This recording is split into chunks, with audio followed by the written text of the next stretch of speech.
The Phantom in the Skies, D.B. Cooper's Vanishing Act, that still haunts the FBI.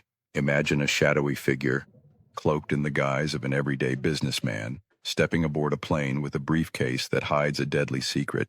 What if this man could seize control mid-flight, demand a king's ransom, and then plunge into the abyss of a raging storm, evaporating into thin air, leaving the mightiest law enforcement agency in the world chasing ghosts for over half a century? Was he a mastermind taunting fate or a fool courting death? Brace yourself as we unravel the heart-pounding saga of D.B. Cooper, the audacious sky heist that exposed the FBI's vulnerabilities and ignited an eternal enigma. One wrong move, and it all could have ended in fiery catastrophe. But instead, it became the ultimate unsolved thriller, The Sinister Boarding, a wolf among sheep. The clock ticks toward doom on November 24, 1971, the eve of Thanksgiving. At Portland International Airport, a nondescript man in his 40s, sharp black suit, crisp white shirt, slim black tie, and impenetrable sunglasses, slides $20 cash across the counter for a one-way ticket to Seattle. He mutters his name, Dan Cooper. A media slip-up brands him D.B. Cooper, forever, a moniker that echoes like a curse. He boards Northwest Orient Flight 305, a Boeing 727 humming with 35 unsuspecting passengers and 6 crew claiming seat 18E, his companions, an innocuous briefcase and a plain paper bag concealing horrors untold. As the engines roar and the plane claws into the sky at 2:50 p.m., Cooper lounges back, nursing a bourbon and soda, puffing on a Raleigh cigarette, exchanging banal chit-chat. But beneath the facade, tension coils like a spring. Minutes into the flight, he slips a note to attendant Florence Schaffner. "Miss, I have a bomb in my briefcase." She dismisses it as a crude pickup line, until he cracks open the case, revealing a tangle of wires, crimson dynamite sticks, and a battery poised to ignite Armageddon. The cabin air thickens with dread. This hijacker isn't bluffing. He's holding their lives in his steady hands. The tense standoff, demands that could detonate everything. With ice-cold precision, Cooper unleashes his ultimatum: $200,000 in unmarked 20s, $16 million in today's blood money, 4 parachutes, and a fully fueled jet awaiting in Seattle, bound for Mexico City. Deviate, and the bomb erupts, dooming all aboard. The pilot radios the panic to ground control. The plane orbits Puget Sound in agonizing loops for 2 hours as FBI agents below race against the clock, hearts pounding. Cooper, unfazed, he points out Tacoma's glow below, betraying insider knowledge, military, local. The crew sweats. He offers them smokes, settles his tab, a gentleman killer toying with his prey. The wheels screech onto Seattle's rain-slashed runway at 5:39 p.m., storm winds howling like omens. Cooper barters lives for loot, passengers freed for the cash knapsack, and shoots. But he clings to the crew: pilot William Scott, First Officer Bob Ratichak, Engineer Harold Anderson, and the terrified Tina Mucklow, as hostages in his deadly game. He slices parachute cords to lash the money bag tight, barking orders: fly south at 10,000 feet, flaps down, gear extended, cabin depressurized. Why? To engineer his insane getaway. At 7:40 p.m., the 727 hurtles back into the Tempest, Reno bound for fuel, but Cooper slinks aft, cranking down the rear air stair ramp. The winds roar, a harbinger of his leap into oblivion. The heart-stopping plunge, vanishing into the void. Deep in the black heart of southwestern Washington's wilderness, around 8:13 p.m., the plane bucks wildly, a sudden weight shift betraying the unthinkable. Mucklow dares a glance from the cockpit. The cabin gapes empty.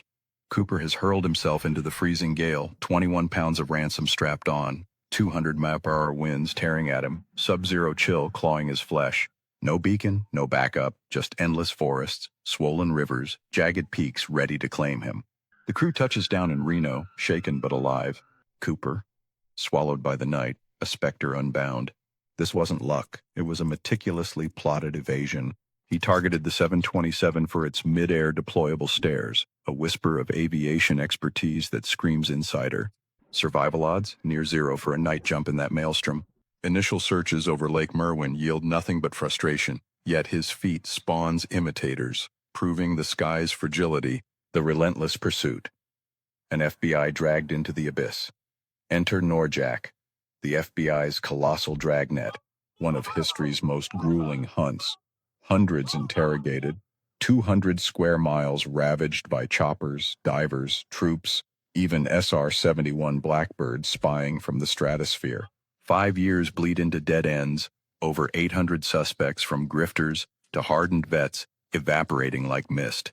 Early whispers finger Richard McCoy Jr., a brazen copycat months later, but discrepancies linger like doubts. Bizarre leads flood in. A wheelchair-bound claimant dismissed with biting sarcasm.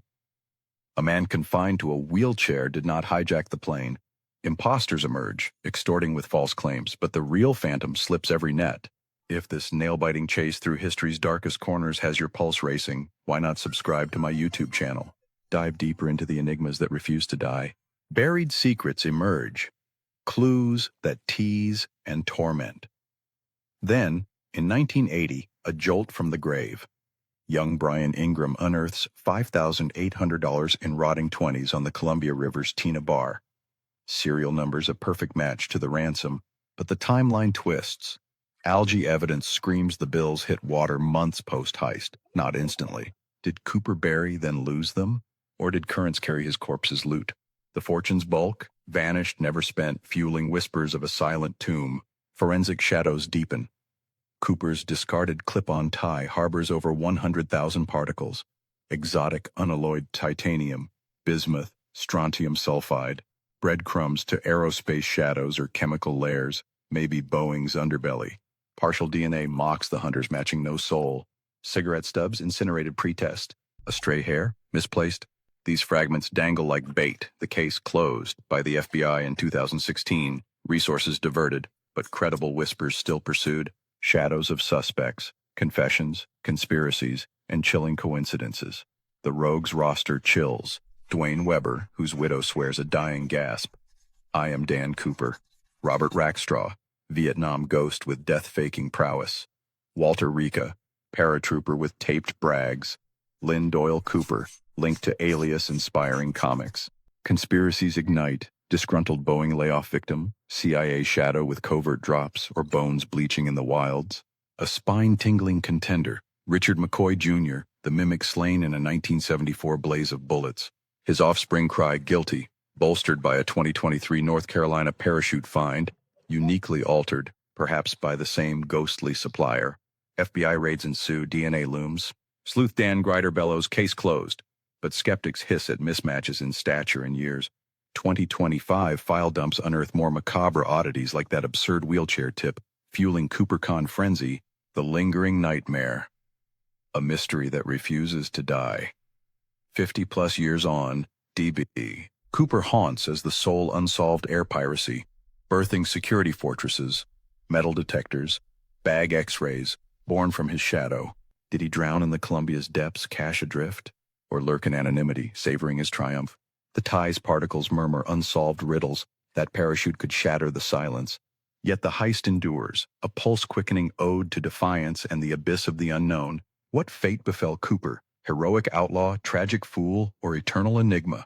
Share your darkest theories below. And if this adrenaline-soaked plunge has you craving more, subscribe to my YouTube channel today. The next revelation could be lurking just beyond the clouds, waiting to strike.